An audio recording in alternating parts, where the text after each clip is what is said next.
Hey everyone, welcome back. In this video, I'll show you how to change units in AutoCAD in 2026. Whether you're working in millimeters, inches, feet, or meters, this guide will walk you through the process step by step. First, open AutoCAD and load the drawing where you want to change the units. Make sure you've saved your work before making any changes to the drawing settings. Next, click inside the command line at the bottom of the screen, type units, and press enter.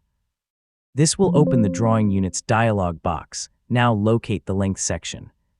From the Type menu, choose the format you want, such as decimal, architectural, engineering, fractional, or scientific, depending on your project requirements.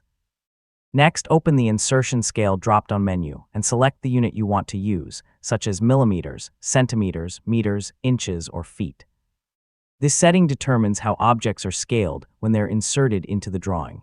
If needed, adjust the precision value to control how many decimal places are displayed for measurements.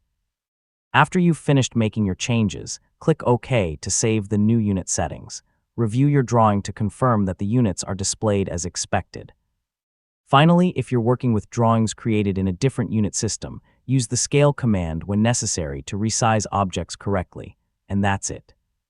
You've successfully learned how to change units in AutoCAD step by step.